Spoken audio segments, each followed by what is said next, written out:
So it's officially been 1 month with the Sony a7 IV, and I've had the opportunity to already test a handful of lenses on this. And then also with being a Sony shooter for the last few years, I've been able to test multiple lenses during that time. And I can say without a doubt that the G Master 16 to 35 millimeter f2.8 from Sony is most likely the best lens that you can get for the Sony a7 IV. I know it's expensive, just give me a second to explain.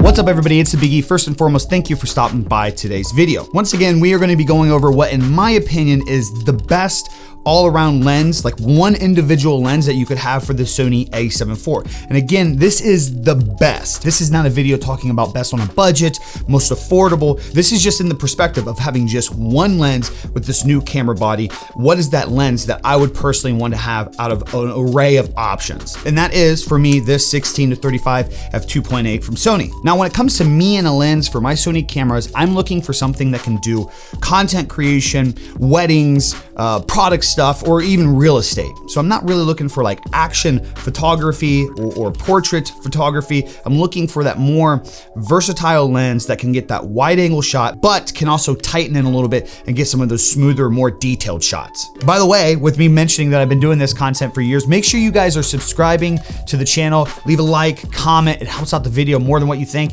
And make sure you're also turning on those notifications so that way you can be alerted of any new videos that come out in the future on these topics or anything else involved with this channel. And if you'd like to get a little bit more connected, make sure you guys are visiting the Discord in the description or all social media across all platforms at biggie.co. In a second, I want to talk about some of the competitors, but real quick, I just wanted to explain how does this lens check off all those things that I just mentioned that I needed out of a lens, and then on top of that, what makes it worth the price? Because at the end of the day, this is a $2,200 lens. If you're buying the Sony a7 IV, you're spending like $2,500 or $2,600 on that camera alone. And then on top of that, you're gonna buy a lens that is around the same price. So it's expensive and it's hard to justify this lens. And there are options like the Tamron 17 to 28 millimeter, for example. So I would not stress about getting this lens. There are more affordable options, but just me as a full-time creator and freelancer, making the move to this lens has been amazing. So what makes this lens great is the 16 to 35 millimeter aspect mixed with that f2.8. Now you have two other options that you can go down for a more affordable routes. The most affordable route can be the Tamron 17 to 28 millimeter. Now I had that lens for 2 years. The majority of the content from this channel actually in the last couple of years was shot with that lens. So it's an amazing lens. And then on top of that, you also have the Sony 16 to 35 millimeter f4, which is coming in at around $1,350. And I don't really think that lens for the price is worth it in comparison to the Tamron. But having those lenses in the past to try to avoid the $2,200 charge of this beast lens, I can tell you the differences. I can tell you what price you're paying for when you're upgrading to this. First off, that 16 to 35, like I mentioned, is such a more durable option compared to that 17 to 28. Having that 16 versus 17 is not that much of a wider difference, but it is still a difference. You do get a wider shot with this lens. And then on top of that, getting a tighter 35 millimeter shot versus the 28 millimeter shot, it is a difference. Regardless of feelings, that is a wider range that you get out of this lens in comparison to the Tamron. And then like I mentioned, yes, you have the Sony f4 version that you could save like $900 on, but that f4 is it's just not fun anymore when you have options like this. On top of having a much wider range, the durability from this lens is night and day difference from something like a Tamron 17 to 28 millimeter, for example. That is where the cost comes in with these Sony lenses. For example, on the Tamron 17 to 28, after having it for a couple years, I was actually looking at needing to send it back because the quality on the lens in itself was just falling apart. Focus ring was falling off, it was getting gritty. And then on one of my other Tamron lenses, I started collecting dust in the lens in itself. And with the way they build those lenses, apparently they're notorious for that. But to be fairly honest, we're talking a $2,200 lens versus a $900 lens. So obviously you're gonna have to make your decision based on where you are currently at with your career. Another thing that I noticed for me upgrading to the Sony lens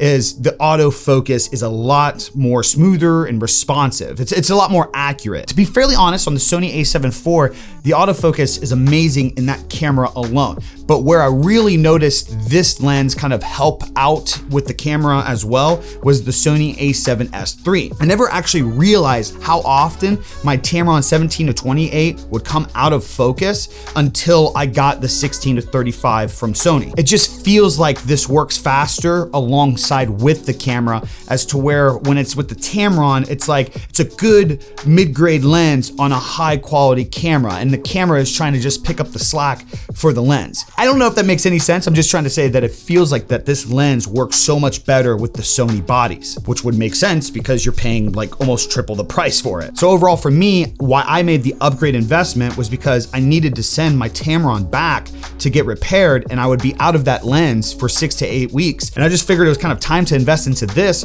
to where I feel like I'll probably never ever have to send this back as long as I take care of it. The build difference alone between Tamron lenses and this lens in itself, it's just night and day difference. But let's be honest, it's expensive. It's a very large lens. It weighs a lot. And when it comes to the overall shot quality, like if you're comparing the 16-35 to a Tamron 17-28, the actual physical quality that you get out of the shot isn't really that different. There are some color differences that I've noticed between the Tamron and Sony lenses.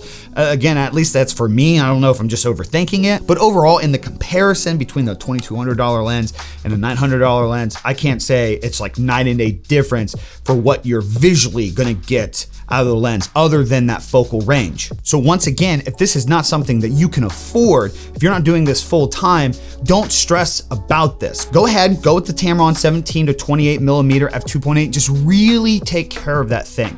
It will fall apart quick if you are using it daily and really putting it through its elements. So with that being said, let's talk about some other options in this price range, like competitors to this, for what I would need in my day-to-day. Again, let's talk about these clear different versions of this style: the Tamron 17-28 f2.8 and the Sony 16-35 millimeter f4. If you're asking me straight up, I'm gonna tell you to go for the Tamron every single time. Over the last 5 or 6 years, I've actually owned 2 different 16-35 millimeter f4 lenses, and both times I just could not justify that price. I had to bring them back. If that lens was priced a little bit more fairly, I think it would be more reasonable, because it is a good quality lens. I would say that the build of it is worth a little bit more of a purchase compared to the Tamron, but it's just not enough to justify $500 price difference compared to the Tamron. So I would highly suggest the Tamron over the standard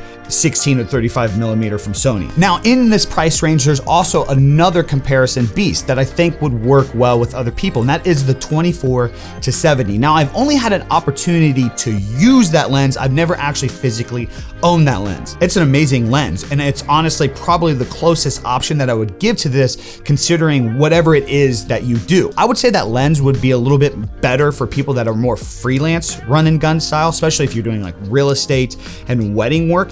Having that 24-70 at a more affordable price from the 16-35, I think is huge. And honestly, 24 millimeters is still really good for a wide shot. Like, you can make that work. It's obviously not as wide as 16, but you still can really get those big, wide, epic shots from that. Now, going in the more wider side, Sony does have 2 versions of a 12-24 millimeter. One is an f4 for $1,750, and the other is an f2.8 for hold on, $3,000. Again, I've had the opportunity to mess with the 12-24 f4, and I will just say I personally wouldn't suggest it. It's just not a lens that I would want to have for that price. Once again, it's durable, it's built very, very well. It will last you forever. That is a key point to all these Sony lenses. Again, especially when it comes to Tamron, I can't express enough how if you're doing this every single day, if you're using this equipment all the time, you're really gonna beat up those Tamron lenses unless you really baby the shit out of them. So when it comes to the Sony 12-24, whether it's f4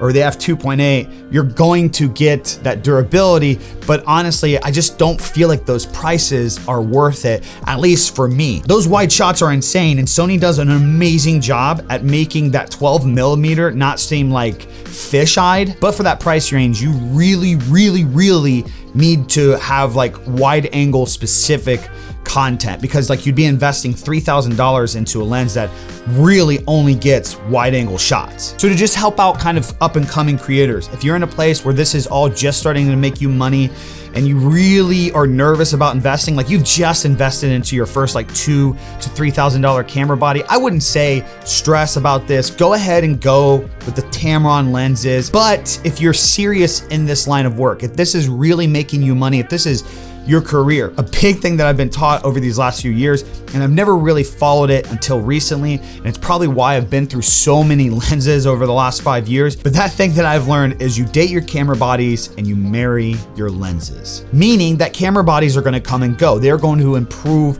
over time. And they're made to last, but they're also made and marketed to be upgraded. As to where when you look at this 16 to 35 millimeter lens, ever since I can remember first hearing about this thing, it was priced at like $2,200. And a few years later, it's still priced at the same exact price. I know some people that have had Sony lenses for years since they first launched. They've taken care of them, and those lenses will withstand the test of time. So if it is an investment and you want something to last and you want it to be long-term reliable, I would say that's where you would definitely want the 16 to 35 millimeter f2.8 if you shoot any similar kind of content that I shoot. Again, a close second I would say is the 24 to 70, especially if you're needing a lot of those tighter shots. If you're more freelance, specifically like the wedding stuff, if I was doing more wedding work down here in North Carolina, I would definitely want to have that 24 to 70 because it's just really good clutch range. For me, I can't personally suggest to you guys the 12 to 24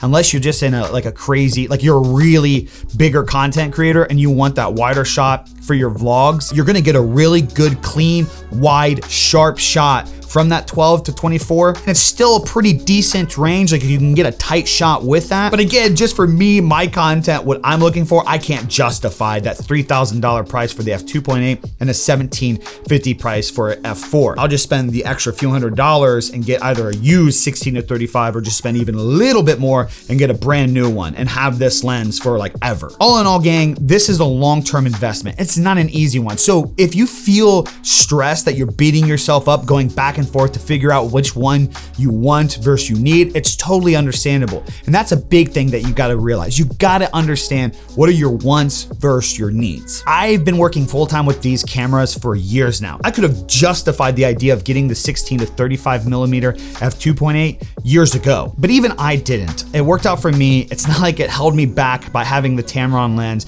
I made my money. I've paid off the devices through the work of investing into them. And I think a lot of you guys and gals out there can too. But with that being said, I couldn't recommend this lens enough. It's amazing. It's just, once you actually get one in comparison to the Tamron, you understand it. It's a night and day difference. But once again, if you can't afford to invest into this, if it's gonna hurt you, just simply don't do it. All right, guys, I hope this video was helpful in some way, shape, or form. Like, comment, subscribe, and turn on those notifications. That's all I got for you guys today. I'm out. Peace. Deuces.